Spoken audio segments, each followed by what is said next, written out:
मेरे प्यारे हिंदी के प्रतियोगी अभ्यर्थियों, हिंदी वाग्धारा चैनल में आज आपका फिर स्वागत है।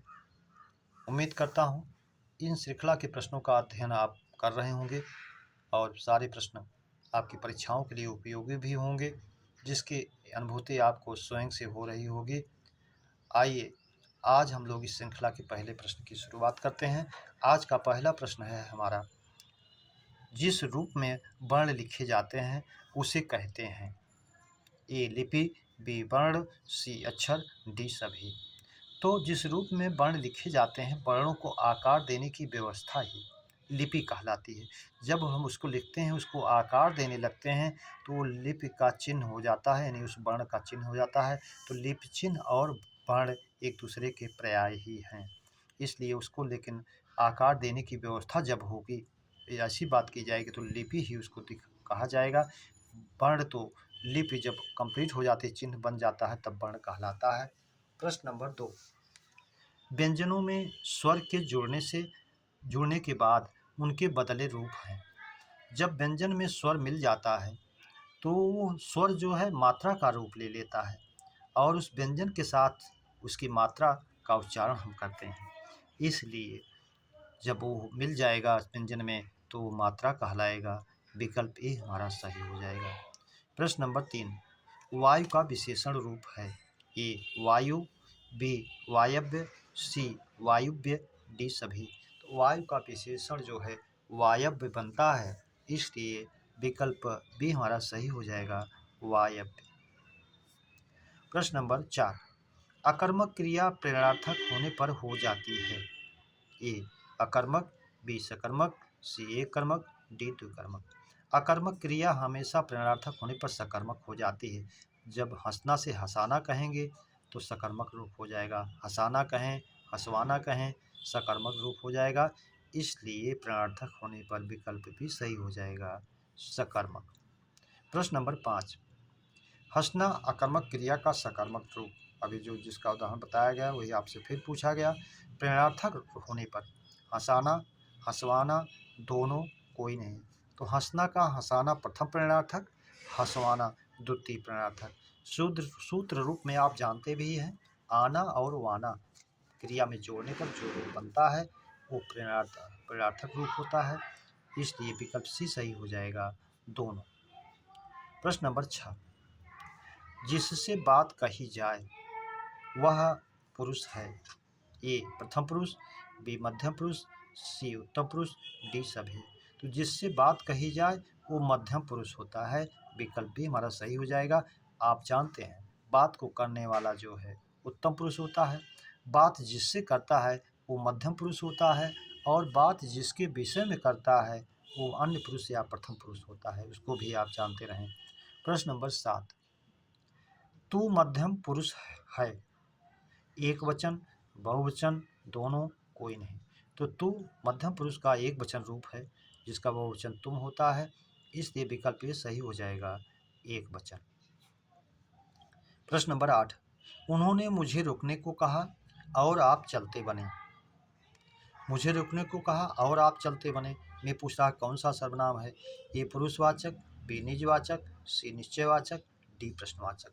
तो आप जानते हैं जब सर्वनाम अपने लिए आप, स्वयं, खुद, स्वतः का प्रयोग होता है जिस वाक्य में, वो जो है निजवाचक में चला जाता है, इसलिए विकल्प भी सही हो जाएगा, बी। मैं अपना काम स्वयं करता हूँ, वह अपने आप ही आता था, वह अपना कार्य स्वतः कर लेगा, ऐसे वाक्य हमेशा निजवाचक सर्वनाम में जाते हैं। प्रश्न नंबर 9, तुमने मेरा घर देखा था में काल है।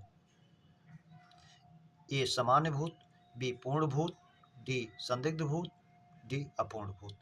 तो जब आप जानते हैं दो भूत, सामान्य भूत और एक भूत और इकट्ठा हो तो महाभूत पूर्ण भूत बनता है।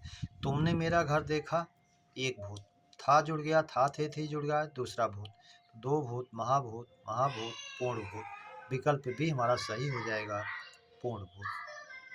प्रश्न नंबर 10, वह खाना खा लिया होगा में काल है। सामान्य भूत, संदिग्ध भूत, पूर्ण भूत, हेतु हेतुमत भूत। अब इसमें कार्य जो है भूतकाल की बात की जा रही है, लेकिन कार्य के होने में संदेह की बात हो रही है। खा लिया होगा, एकदम क्लियरिटी नहीं है, संदिग्ध है, संदेह है, इसलिए संदिग्ध भूत होगा। वाचक रूप में भी जानते हैं, वाक्य के अंत में या होगा, ई होगी, ये होगे आता है तो संदिग्ध भूत होता है। और यदि ता होगा, ती होगी, ते होगा आता है तो सामान्य वर्तमान काल में संदिग्ध वर्तमान हो जाता है। प्रश्न नंबर 11, इसको फिर समझ लीजिए। वाचक के रूप में, संदिग्ध भूत में, वाक्य के अंत में या होगा, ई होगी, ए हो गया आएगा, और संदिग्ध वर्तमान में ता होगा, ती होगी, ते हो गया आता है। ये वाचक रूप, वाचक चिन्ह का रूप आप जानते रहें, जो आपको सही कराने में पूरी मदद करेगा। प्रश्न नंबर 11, अशुद्ध विलोम युग्म है। ए जनाकीर्ण जनहीन, बी गुरु लघु, सी दमित उत्तेजित, ध्वंस विध्वंस। तो ध्वंस विध्वंस ये दूसरे के पर्याय हैं, इसलिए विकल्प डी अशुद्ध है। उत्तमित उत्तेजित, शांत किया हुआ, उत्तेजित किया हुआ, सही है। गुरु बड़ा, लघु छोटा, ये भी सही है। जनाकीर्ण लोगों से भरा हुआ, जनहीन लोगों से रहित, ये भी है। प्रश्न नंबर 12, अशुद्ध तद्भव तत्सम है। पौरुष स्त्रीत्व, ज्वलना ज्वलन, सही है। चकवा चक्रवात, ये भी तद्भव तत्सम सही है। जहाँ यत्र, ये भी सही है। लेकिन पौरुष जिसमें पुरुषत्व का भाव, स्त्रीत्व जिसमें स्त्री का भाव हो, ये दूसरों के विलोम जैसे हैं, इसलिए विकल्प ए जो है अशुद्ध है, तद्भव तत्सम नहीं है। प्रश्न नंबर 13, भक्त का तद्भव रूप है। अशुद्ध तद्भव तत्सम, हाँ ठीक है। चकवा का चकवा, ये सब सही है। प्रश्न नंबर 13, भक्त का तद्भव रूप है। ए भात, बी भगत, सी भत्ता, डी सभी। तो भक्त का तद्भव रूप जो है भात भी है, भगत भी है, भत्ता भी है, इसलिए विकल्प डी हमारा सही हो जाएगा, सभी। प्रश्न नंबर, हमारा अगला प्रश्न 14, पंक का पर्याय है। कीच, करदम, कीचड़, सभी। तो पंक माने ही कीचड़ होता है, कीच भी होता है, करदम भी होता है, कीचड़ भी होता है। तो कीचड़ का तत्सम जो है करदम होता है, कीच पर्याय है, तीनों हैं, इसलिए विकल्प डी हमारा सही हो जाएगा, सभी। अगला प्रश्न है, पत्थर का पर्याय है। पाहन, पाषाण, अस्म, सभी। तो पत्थर का पर्यायवाची पाहन भी है, पाषाण भी है, अस्म भी है, विकल्प डी हमारा सही हो जाएगा, सभी। प्रश्न नंबर 16, हाल हाला समशुद्ध भिन्नार्थक शब्द का अर्थ है। हाल का होता है समाचार, विकल्प में दिया गया है समाचार, शराब, मधु, कटु, गमन, मधुर, कोई नहीं। तो हाल का अर्थ समाचार, हाला का अर्थ शराब, विकल्प ये ही हमारा सही हो जाएगा, शराब, समाचार और शराब।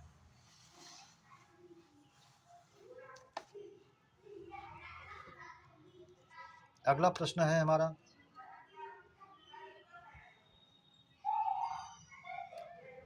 प्रश्न नंबर 17, जो शुद्ध किया जा चुका हो, वाक्यांश का एक शब्द है। ए परिमार्जित, बी शुद्धित, सी शुद्धता, डी सभी। तो जो शुद्ध किया जा चुका हो उसको परिष्कृत, परिमार्जित, संस्कारित कहते हैं, इसलिए विकल्प ए ही हमारा सही है, परिमार्जित। प्रश्न नंबर 18, अर्थ के आधार पर शब्द भेद हैं। ए 4, बी 6, सी 7, डी 8। तो अर्थ के आधार पर हमारे मूलतः 4 ही भेद हैं। एकार्थक, अनेकार्थक, समानार्थी, विपरीतार्थी, यानी पर्यायवाची और विलोम। तो एक अर्थ वाला, अनेक अर्थ वाला, पर्यायवाची और विलोम, ये 4 ही हमारे अर्थ के आधार पर भेद हैं। प्रश्न नंबर 19, रचना के आधार पर वाक्य के भेद हैं। ए 2, बी 3, सी 4, डी 5। तो रचना के आधार पर हमारे वाक्य के 3 भेद हैं, सरल, संयुक्त और मिश्र, इसलिए विकल्प भी हमारा सही हो जाएगा। प्रश्न नंबर 20, रचना या बनावट के आधार पर शब्द भेद हैं।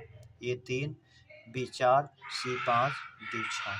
तो रचना या बनावट के आधार पर हमारे शब्द भेद 3 हैं, रूढ़, यौगिक और युगरूढ़, इसलिए विकल्प भी सही हो जाएगा, विकल्प ए सही हो जाएगा, 3। प्रश्न नंबर 21, बादल घिरे तथा अंधेरा छा गया कैसा वाक्य है? ये सरल वाक्य, संयुक्त वाक्य, मिश्र वाक्य, कोई नहीं। दोनों प्रधान वाक्य हैं। बादल घिरे, अंधेरा छा गया, इसको तथा संयुक्त वाचक चिन्ह से जोड़ा गया है। और एवं तथा या अथवा इसलिए आप जानते हैं। अतः, फिर भी, तो, नहीं तो, किंतु, परंतु, लेकिन, पर, ये वाचक चिन्ह जब मिलें तो आप उसको संयुक्त में ले जाइए, आपका पूरी तरह सत्य होगा, सही होगा। विकल्प भी हमारा सही हो जाएगा, संयुक्त। प्रश्न नंबर 22। आमरण में समास है तत्पुरुष, कर्मधारय, अव्ययी भाव, बहुव्रीहि। तो मरण मूल शब्द है, आ उपसर्ग है, और जहाँ अव्यय उपसर्ग निपात आता है अव्ययी भाव होता है मृत्यु पर्यंत, इसलिए विकल्प सी सही हो जाएगा, अव्ययी भाव। प्रश्न नंबर 23। कलम कैसी संज्ञा है? ए व्यक्तिवाचक, बी जातिवाचक, सी द्रव्यवाचक, डी समूहवाचक। तो कलम जातिवाचक संज्ञा है, जो उर्दू का शब्द है। इसमें नहीं निब पेन है, फाउंटेन पेन है, कौन सी बाल पेन है, क्या पेन है, ऐसी कलम का नाम नहीं लिया गया है, एक जाति का नाम लिया गया है कलम, इसलिए विकल्प भी सही हो जाएगा, जातिवाचक। प्रश्न नंबर 24।